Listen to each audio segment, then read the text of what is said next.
देने जा रहे हैं प्रधानमंत्री नरेंद्र मोदी। तस्वीरें आपको दिखाते हैं। કેમ છે ગુજરાતમાં ઠંડી વંડી છે કે નહીં?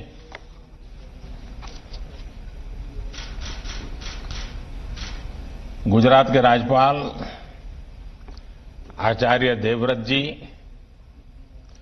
मुख्यमंत्री श्रीमान विजय भाई रूपाणी, विधानसभा स्पीकर श्री राजेंद्र त्रिवेदी जी, केंद्रीय स्वास्थ्य मंत्री डॉक्टर हर्षवर्धन जी, डिप्टी सीएम भाई नितिन पटेल जी, मंत्रिमंडल के मेरे साथी श्रीमान अश्विनी चौबे जी, मनसुख भाई मांडविया, पुरुषोत्तम रूपाला, गुजरात सरकार में मंत्री श्री भूपेंद्र सिंह चुड़ासमा, श्री किशोर कानानी, अन्य सभी मंत्रीगण, सांसदगण, धारासभ्यगण, अन्य सभी महानुभाव, भाइयों और बहनों, नया साल दस्तक दे रहा है। आज देश के मेडिकल इंफ्रास्ट्रक्चर को मजबूत करने वाली एक और कड़ी जुड़ रही है। राजकोट में all India institute of medical sciences का शिलान्यास गुजरात के साथ साथ पूरे देश में स्वास्थ्य और मेडिकल एजुकेशन के नेटवर्क को उसके कारण बल मिलेगा। भाई और बहनों, साल 2020 को एक नई नेशनल हेल्थ फैसिलिटी के साथ विदाई देना इस साल की चुनौतियों को भी दर्शाता है और नए साल की प्राथमिकताओं को भी स्पष्ट करता है। ये साल पूरी दुनिया के लिए स्वास्थ्य के रूप में अभूतपूर्व चुनौतियों का साल रहा है। इस साल ने दिखाया है कि स्वास्थ्य ही संपदा है। ये कथा हमें हमारे पूर्वजों ने क्यों सिखाई है, ये हमें बार बार क्यों रटाया गया है, ये 2020 ने हमें भली भांति सिखा दिया। स्वास्थ्य पर जब चोट होती है तो जीवन का हर पहलू बुरी तरह से प्रभावित होता है और सिर्फ परिवार नहीं, पूरा सामाजिक दायरा उसकी लपेट में आ जाता है। और इसलिए साल का यह अंतिम दिन भारत के उन लाखों डॉक्टर्स, हेल्थ वॉरियर्स, सफाई कर्मियों, दवा दुकानों में काम करने वाले और दूसरे फ्रंटलाइन कोरोना योद्धाओं को याद करने का है, जो मानवता की रक्षा के लिए लगातार अपने जीवन को दांव पर लगा रहे हैं। कर्तव्य पथ पर जिन साथियों ने अपना जीवन दे दिया है, मैं आज उन सबको आदरपूर्वक नमन करता हूं। आज देश उन साथियों को, उन वैज्ञानिकों को, उन कर्मचारियों को भी बार बार याद कर रहा है जो कोरोना से लड़ाई के लिए जरूरी मेडिकल इंफ्रास्ट्रक्चर तैयार करने में दिन रात जुटे रहे हैं। आज का दिन उन सभी साथियों की सराहना का है जिन्होंने इस मुश्किल दौर में गरीब तक भोजन और दूसरी सुविधाएं पहुंचाने में पूरे समर्पण के साथ काम किया। इतना लंबा समय, इतनी बड़ी आपदा, लेकिन ये समाज की सामूहिक संगठित ताकत, समाज का सेवा भाव, समाज की संवेदनशीलता उसी का नतीजा है कि देशवासियों ने किसी गरीब को भी इस कठिनाई भरे दिनों में रात को भूखा सोने नहीं दिया। ये सब नमन के पात्र हैं, आदर के पात्र हैं। साथियों, मुश्किल भरे इस साल ने दिखाया है कि भारत जब एकजुट होता है तो मुश्किल से मुश्किल संकट का सामना वो कितनी प्रभावी तरीके से कर सकता है। भारत ने एकजुटता के साथ जिस प्रकार समय पर प्रभावी कदम उठाए, उसी का परिणाम है कि आज हम बहुत बेहतर स्थिति में हैं। जिस देश में 130 करोड़ से ज्यादा लोग हों, घनी आबादी हो, वहां करीब करीब 1 करोड़ लोग इस बीमारी से लड़कर जीत चुके हैं। कोरोना से पीड़ित साथियों को बचाने का भारत का रिकॉर्ड दुनिया से बहुत बेहतर रहा है। वहीं अब संक्रमण के मामले में भी भारत लगातार नीचे की तरफ जा रहा है। भाइयों और बहनों, साल 2020 में संक्रमण की निराशा थी, चिंताएं थी, चारों तरफ सवालिया निशान थे। 2020 की वो पहचान बन गई, लेकिन 2021 इलाज की आशा लेकर के आ रहा है। वैक्सीन को लेकर भारत में हर जरूरी तैयारियां चल रही है। भारत में बनी वैक्सीन तेजी से हर जरूरी वर्ग तक पहुंचे, इसके लिए कोशिशें अंतिम चरणों में हैं। दुनिया का सबसे बड़ा टीकाकरण अभियान चलाने के लिए भारत की तैयारियां जोरों पर है। मुझे विश्वास है कि जिस तरह बीते साल संक्रमण से रोकने के लिए हमने एकजुट होकर प्रयास किए, उसी तरह टीकाकरण को सफल बनाने के लिए भी पूरा भारत एकजुटता से आगे बढ़ेगा। साथियों, गुजरात में भी संक्रमण को रोकने के लिए और अब टीकाकरण के लिए तैयारियों को लेकर प्रशंसनीय काम हुआ है। बीते 2 दशकों में जिस प्रकार का मेडिकल इंफ्रास्ट्रक्चर गुजरात में तैयार हुआ है, वो एक बड़ी वजह है कि गुजरात कोरोना चुनौती से बेहतर तरीके से निपट पा रहा है। एम्स राजकोट गुजरात के हेल्थ नेटवर्क को और सशक्त करेगा, मजबूत करेगा। अब गंभीर से गंभीर बीमारियों के लिए राजकोट में ही आधुनिक सुविधा उपलब्ध हो रही है। इलाज और शिक्षा के अलावा इससे रोजगार के भी अनेक अवसर तैयार होंगे। नए अस्पताल में काम करने वाले लगभग 5,000 सीधे रोजगार उपलब्ध होंगे। इसके साथ साथ रहन सहन, खाने पीने, ट्रांसपोर्ट, दूसरी मेडिकल सुविधाओं से जुड़े अनेक अप्रत्यक्ष रोजगार भी यहां बनेंगे। और हमने देखा है कि जहां बड़ा अस्पताल होता है तो उसके बाहर एक छोटा शहर ही बस जाता है।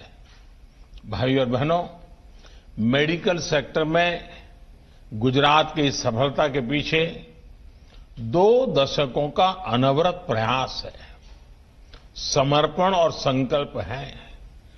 बीते 6 सालों में पूरे देश में जिस इलाज और मेडिकल एजुकेशन को लेकर जिस स्केल पर काम हुआ है, उसका निश्चित लाभ गुजरात को भी मिल रहा है। साथियों, बड़े अस्पतालों की स्थिति, उन पर दबाव से आप भी भलीभांति परिचित हैं। स्थिति ये थी कि आजादी के इतने दशकों के बाद भी सिर्फ 6 एम्स ही बन पाए थे। 2003 में अटल जी की सरकार ने 6 और एम्स बनाने के लिए कदम उठाए थे। उनके बनाते बनाते 2012 आ गया था, यानी 9 साल लग गए थे। बीते 6 सालों में 10 नए एम्स बनाने पर काम शुरू कर चुके हैं, जिनमें से कई आज पूरी तरह से काम शुरू कर चुके हैं। एम्स के साथ साथ देश में 20 एम्स जैसे ही सुपर स्पेशलिटी हॉस्पिटल्स का निर्माण भी किया जा रहा है। साथियों, साल 2014 से पहले हमारा हेल्थ सेक्टर अलग अलग दिशा में अलग अलग अप्रोच के साथ काम कर रहा था। प्राइमरी हेल्थ केयर का अपना सिस्टम था। गांवों में सुविधाएं न के बराबर थी। हमने हेल्थ सेक्टर में हॉस्पिटल होलिस्टिक तरीके से काम करना शुरू किया। हमने जहां एक तरफ प्रिवेंटिव केयर पर बल दिया, वहीं इलाज की आधुनिक सुविधाओं को भी प्राथमिकता दी। हमने जहां गरीब का इलाज पर होने वाला खर्च कम किया, वहीं इस बात पर भी जोर दिया कि डॉक्टरों की संख्या में तेजी से वृद्धि हो। साथियों, आयुष्मान भारत योजना के तहत देश भर के दूर-दराज के इलाकों में लगभग 1.5 lakh health and wellness centre बनाने के लिए काम तेजी से चल रहा है। अभी तक इनमें से 50,000 सेंटर सेवा देना शुरू भी कर चुके हैं। लगभग 5,000 गुजरात में ही हैं। इस योजना से अब तक देश के करीब 1.5 करोड़ गरीबों को 5 लाख रुपए तक का मुफ्त इलाज मिला है। इस योजना ने गरीब भाई बहनों की कितनी बड़ी मदद की है, इसके लिए एक आंकड़ा मैं देश को बताना चाहता हूं। साथियों, आयुष्मान भारत योजना से गरीबों के लगभग 30,000 करोड़ रुपए से ज्यादा बचे हैं। 30,000 करोड़ रुपए, ये बहुत बड़ा रकम है। आप सोचिए, इस योजना ने गरीबों को कितनी बड़ी आर्थिक चिंता से मुक्त किया है। कैंसर हो, हार्ट की प्रॉब्लम हो, किडनी की परेशानी हो, अनेकों गंभीर बीमारियों का इलाज मेरे देश के गरीबों ने मुफ्त कराया है, और वो भी अच्छी अस्पतालों में। साथियों, बीमारी के दौरान गरीबों का एक और साथी है जन औषधि केंद्र। देश में लगभग 7,000 जन औषधि केंद्र गरीबों को बहुत ही कम कीमत पर दवाइयां उपलब्ध करा रहे हैं। इन जन औषधि केंद्रों पर दवाइयां करीब करीब 90% तक सस्ती होती हैं। यानी 100 रुपए की दवाई 10 रुपए में मिलती है। 3.5 लाख से ज्यादा गरीब मरीज हर रोज इन जन औषधि केंद्रों का लाभ ले रहे हैं, और इन केंद्रों की सस्ती दवाइयों की वजह से गरीबों के हर साल औसतन एवरेज 3600 करोड़ रुपए खर्च होने से बच रहे हैं। आप अंदाजा लगा सकते हैं कि कितनी बड़ी मदद हो रही है। वैसे कुछ लोगों के मन में सवाल उठ सकता है कि आखिर सरकार इलाज का खर्च कम करने, दवाइयों पर होने वाले खर्च को कम करने पर इतना जोर क्यों दे रही है? साथियों, हम में से अधिकांश उसी पृष्ठभूमि से निकले लोग हैं। गरीब और मध्यम वर्ग में इलाज का खर्च हमेशा से बहुत बड़ी चिंता रहा है। जब किसी गरीब को गंभीर बीमारी होती है तो इस बात की संभावना बहुत ज्यादा होती है कि वो अपना इलाज कराए ही नहीं। इलाज के लिए पैसे न होना, घर के अन्य खर्च, अपनी जिम्मेदारियों की चिंता व्यक्ति के व्यवहार में ये बदलाव ला ही देती है। और हमने देखा है, जब गरीब बीमार हो जाता है, पैसे नहीं होते हैं, तो वो क्या करता है? दोहरे धागे की दुनिया में चला जाता है, पूजा पाठ की दुनिया में चला जाता है। उसको लगता है शायद वहीं से बच जाऊंगा, लेकिन वो इसलिए जाता है, हम ये न कहें कि वो अंधश्रद्धा है, वो इसलिए जाता है कि उसके पास सही जगह पर जाने के लिए पैसे नहीं हैं, गरीबी उसको परेशान कर रही है। साथियों, हमने ये भी देखा है कि जो व्यवहार पैसे की कमी की वजह से बदल जाता है, वही व्यवहार जब गरीब के पास एक सुरक्षा कवच होता है तो वे एक आत्मविश्वास में बदल जाता है। आयुष्मान भारत योजना के तहत गरीबों का इलाज, लोगों की इस चिंता, इस व्यवहार को बदलने में सफल रहा है, जिसमें वो पैसे की कमी की वजह से अपना इलाज कराने अस्पताल जाते ही नहीं थे। और कभी कभी तो मैंने देखा है कि घर के जो बुजुर्ग हैं, ज्यादा बुजुर्ग नहीं, 45-50 साल की आयु, बड़े व्यक्ति, वे इसलिए बीमार दवाई नहीं कराते, वो कहते कर्ज हो जाएगा तो सारा कर्ज बच्चों को देना पड़ेगा और बच्चे बर्बाद हो जाएंगे। बच्चों की जिंदगी बर्बाद न हो, इसलिए कई मां बाप जीवन भर दर्द झेलते हैं और दर्द में ही मरते हैं। क्योंकि कर्ज ना हो, दर्द झेलें, लेकिन बच्चों के नसीब में कर्ज ना आए, इसलिए वो ट्रीटमेंट नहीं कराते। खास पर यह भी सही है कि प्राइवेट हॉस्पिटल जाने की तो गरीब पहले कभी सोच ही नहीं पाता था।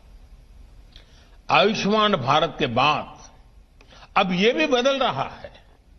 साथियों, अपने स्वास्थ्य की सुरक्षा का एहसास, इलाज के लिए पैसे की उतनी चिंता का न होना, इसने समाज की सोच को बदल दिया है और हम इसके नतीजे भी देख रहे हैं। आज हेल्थ और वेलनेस को लेकर एक सतर्कता आई है, गंभीरता आई है। और ये सिर्फ शहरों में हो रहा है ऐसा नहीं है, अब दूसरे देश के गांवों में भी, अब ये दूर सुदूर हमारे देश के गांवों में भी ये जागरूकता हम देख रहे हैं। व्यवहार में परिवर्तन के ऐसे उदाहरण अन्य क्षेत्रों में भी नजर आ रहे हैं। जैसे शौचालयों की उपलब्धता से लोगों को स्वच्छता के लिए और जागरूक किया है। हर घर जल अभियान लोगों को स्वच्छ पानी सुनिश्चित कर रहा है, पानी से होने वाली बीमारियों को कम कर रहा है। रसोई में गैस पहुंचने के बाद न सिर्फ हमारी बहन बेटियों का स्वास्थ्य सुधर रहा है, बल्कि पूरे परिवार में एक सकारात्मकता की सोच आई है। ऐसे ही प्रधानमंत्री सुरक्षित मातृत्व अभियान के गर्भवती महिलाओं को रेगुलर चेक आपके लिए प्रोत्साहित किया है और चेकअप के कारण उनको पहले से गंभीरता की तरफ इंगित कर दिया जाता है। इसका लाभ ये हो रहा है कि गर्भावस्था के दौरान जो कॉम्प्लिकेटेड केसेस होते हैं वो जल्दी पकड़ में आते हैं और उनका समय पर इलाज भी होता है। वहीं प्रधानमंत्री मातृ वंदना योजना के द्वारा ये सुनिश्चित किया जा रहा है कि गर्भवती महिलाओं को पर्याप्त पोषण मिले, देखभाल मिले। पोषण अभियान ने भी उनमें जागरूकता बढ़ाई है।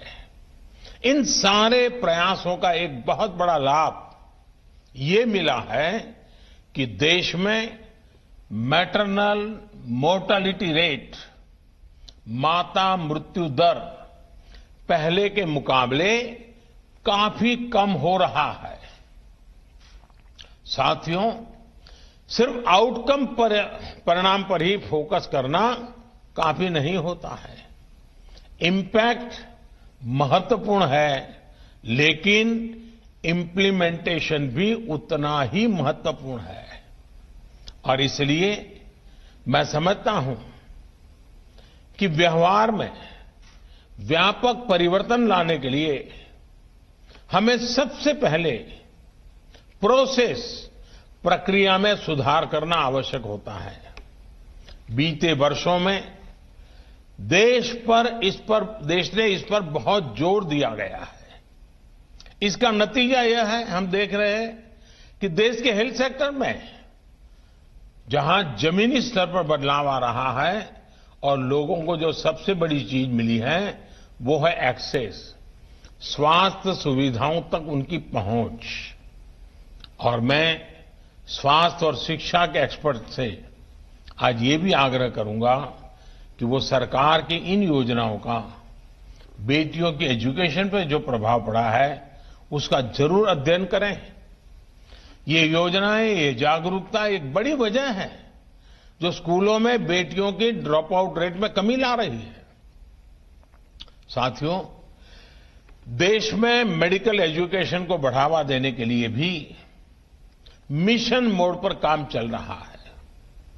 मेडिकल एजुकेशन की मैनेजमेंट में जुड़ी समस्याओं में रिफॉर्म्स किए, पारंपरिक भारतीय चिकित्सा से जुड़ी शिक्षा में भी जरूरी रिफॉर्म्स किए। नेशनल मेडिकल कमीशन बनने के बाद हेल्थ एजुकेशन में क्वालिटी भी बेहतर होगी और क्वांटिटी को लेकर भी प्रगति होगी। ग्रेजुएट्स के लिए नेशनल एग्जिट टेस्ट, उसके साथ साथ 2 साल का पोस्ट एमबीबीएस डिप्लोमा हो या फिर पोस्ट ग्रेजुएट डॉक्टर के लिए डिस्ट्रिक्ट रेसिडेंसी स्कीम हो, ऐसे नए कदमों से जरूरत और गुणवत्ता दोनों स्तर पर काम किया जा रहा है। साथियों, लक्ष्य ये है कि हर राज्य तक एम्स पहुंचे और हर 3 लोकसभा क्षेत्र के बीच में एक मेडिकल कॉलेज जरूर हो। इन्हीं प्रयासों का परिणाम है कि बीते 6 साल में एमबीबीएस के 31,000 नई सीटें और पोस्ट ग्रेजुएट में 24,000 नई सीटें बढ़ाई गई है। साथियों, हेल्थ सेक्टर में भारत जमीनी स्तर पर बड़े परिवर्तन की ओर बढ़ रहा है। अगर 2020 हेल्थ चैलेंजेस का साल था तो 2021 हेल्थ सॉल्यूशंस का साल होने वाला है।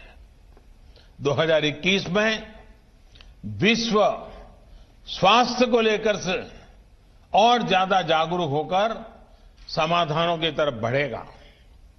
भारत ने भी जिस तरह 2020 में हेल्थ चैलेंजेस में से निपटने में अपना योगदान दिया है, वो दुनिया ने देखा है। मैंने शुरू में इनका जिक्र भी किया है। साथियों, भारत के ये योगदान 2021 में हेल्थ सॉल्यूशंस के लिए सॉल्यूशंस की स्केलिंग के लिए महत्वपूर्ण होने वाला है। भारत फ्यूचर ऑफ हेल्थ और हेल्थ ऑफ फ्यूचर दोनों में ही सबसे महत्वपूर्ण रोल निभाने जा रहा है।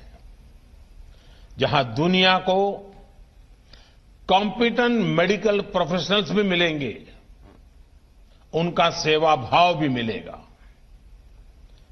यहां दुनिया को मास इम्यूनाइजेशन का एक्सपीरियंस भी मिलेगा और एक्सपर्टाइज भी मिलेगी। यहां दुनिया को हेल्थ सॉल्यूशंस और टेक्नोलॉजी को इंटीग्रेट करने वाले स्टार्टअप्स और स्टार्टअप इकोसिस्टम भी मिलेगा। ये स्टार्टअप्स हेल्थ केयर को एक्सेसिबल भी बना रहे हैं और हेल्थ आउटकम्स को इंप्रूव भी कर रहे हैं। साथियों, आज हम सब ये देख रहे हैं कि बीमारियां अब कैसे ग्लोबलाइज हो रही है। इसलिए ये समय की और ये समय है कि हेल्थ सॉल्यूशंस भी ग्लोबलाइज हो। दुनिया एक साथ आकर प्रयास करे, रिस्पॉन्ड करे। आज अलग थलग प्रयास, साइलोज में काम करना, ये रास्ता काम आने वाला नहीं है। रास्ता है सबको साथ लेकर चलना, सबके लिए सोचना। और भारत आज एक ऐसा ग्लोबल प्लेयर है जिसने ये करके दिखाया है। भारत ने डिमांड के मुताबिक एडप्ट, इवॉल्व एंड एक्सपांड करने की अपनी क्षमता को साबित किया है। हम दुनिया के साथ आगे बढ़े, कलेक्टिव एफर्ट्स में वैल्यू एडिशन किया और हर चीज से ऊपर उठकर हमने सिर्फ और सिर्फ मानवता को केंद्र में रखा, मानवता की सेवा की। आज भारत के पास क्षमता भी है और सेवा की भावना भी है। इसलिए भारत ग्लोबल हेल्थ का नर्व सेंटर बनकर उभरा है। 2021 में हमें भारत की इस भूमिका को और मजबूत करना है।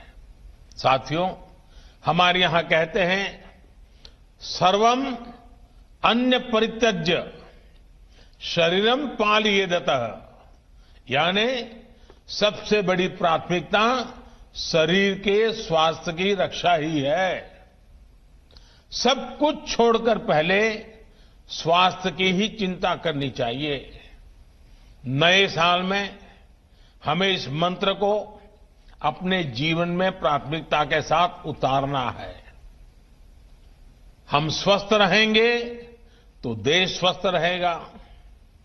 और हम ये भी जाने, जो फिट इंडिया मूवमेंट चल रहा है वो सिर्फ नौजवानों के लिए ऐसा नहीं है। हर उम्र के लोग ये फिट इंडिया मूवमेंट से जुड़ने चाहिए। और ये मौसम भी फिट इंडिया के अपने मूवमेंट को गति देने के लिए बहुत अच्छा है। कोई परिवार ऐसा ना हो, चाहे योग की बात हो, चाहे फिट इंडिया की बात हो, हमें अपने आप को स्वस्थ रखना ही होगा। बीमार होने के बाद जो परेशानियां होती हैं, स्वस्थ रखने के लिए उतने प्रयत्न नहीं करने पड़ते हैं। और इसलिए फिट इंडिया, इस बात को हम हमेशा याद रखें, अपने आप को फिट रखें, अपने देश को फिट रखें। ये भी हम लोगों का कर्तव्य है। राजकोट के मेरे प्यारे भाइयों बहनों, गुजरात के मेरे प्यारे भाइयों बहनों, ये बात न भूलें कि कोरोना संक्रमण घट जरूर रहा है, लेकिन ये ऐसा वायरस है जो तेजी से फिर चपेट में ले लेता है। इसलिए 2 गज की दूरी, मास्क और सैनिटेशन के मामले में ढील बिल्कुल नहीं देनी है। नया साल हम सभी के लिए बहुत खुशियां लेकर के आए। आपके लिए और देश के लिए नया साल मंगल हो। लेकिन मैं ये भी कहूंगा, मैं पहले कहता था जब तक दवाई नहीं तब तक ढिलाई नहीं, बार बार कहता था। अब दवाई सामने दिख रही है, कुछ ही समय का सवाल है, तो भी मैं कहूंगा। पहले मैं कहता था दवाई नहीं तो ढिलाई नहीं, लेकिन अब मैं फिर से कह रहा हूं, दवाई भी और कड़ाई भी। कड़ाई भी बरतनी है और दवाई भी लेनी है। दवाई आ गई तो सब छूट मिल गई, ये भ्रम में मत रहना। दुनिया यही कहती है, वैज्ञानिक यही कहते हैं, और इसलिए अब मंत्र रहेगा हमारा 2021 का, दवाई भी और कड़ाई भी। दूसरी एक बात, हमारे देश में अफवाहों का बाजार जरा तेज रहता है। भांति भांति के लोग अपने निजी स्वार्थ के लिए, कभी गैर जिम्मेदार व्यवहार के लिए भांति भांति अफवाहें फैलाते हैं। हो सकता है जब वैक्सीन का काम प्रारंभ हो तो भी अफवाहों का बाजार भी उतना ही तेज चलेगा। किसी को बुरा दिखाने के लिए सामान्य मानवीय का कितना नुकसान हो रहा है, इसकी परवाह किए बिना न जाने अनगिनत काल्पनिक झूठ फैलाए जाएंगे।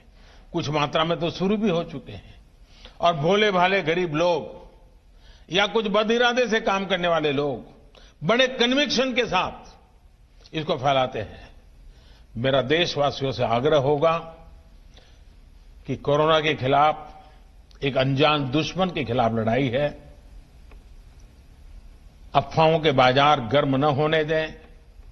हम भी सोशल मीडिया में कुछ भी देखा बिना फॉरवर्ड न करें। हम भी एक जिम्मेवार नागरिक के रूप में आने वाले दिनों में देश के अंदर स्वास्थ्य का जो अभियान चलेगा, हम सब अपनी तरफ से योगदान दें, हम सब अपनी तरफ से जिम्मेवारी उठाएं, और जिन लोगों के लिए पहले ये बात पहुंचानी है उनमें हम पूरी मदद करें। जैसे ही वैक्सीन का मामला आगे बढ़ेगा, देशवासियों को समय पर उसकी सूचना मिलेगी। मैं फिर से एक बार 2021 के लिए आप सबको बहुत बहुत शुभकामनाएं देता हूं। અને રાજકોટના મારા ભાઈઓ બહેનોને આજે ઘણા સમય મને ફરી દર્શન કરવાનો મોકો મળ્યો છે। ખાસી મોટી સંખ્યામાં આપના બધાના દર્શન થઈ રહ્યા છે, આપના આશીર્વાદ મળી રહ્યા છે। મારા માટે દુઃખની પણ ઘડી છે, કારણ કે મારા એક અચ્છા મિત્ર ભાઈ અભય ભારદ્વાજ, એમને અમે ગુમાવી દીધા, કોરોનાને કારણે ગુમાવી દીધા। આજે જ્યારે રાજકોટવાસીઓની વચ્ચે આવ્યો છું ત્યારે ભાઈ અભયનું સ્મરણ થવું બહુ સ્વાભાવિક છે। હું એમને આદરપૂર્વક શ્રદ્ધાંજલિ પણ આપું છું, અને ફરી એકવાર રાજકોટવાસીઓને, ગુજરાતવાસીઓના, એમ્સ ગુજરાતના કોને કોના લોકો માટે છે, સૌ ગુજરાતવાસીઓને એમ્સ માટે અનેક અનેક શુભકામનાઓ, નવા વર્ષની ખૂબ ખૂબ શુભકામનાઓ। ધન્યવાદ। Presenting B News app, available on Google Play and App Store. Download it now.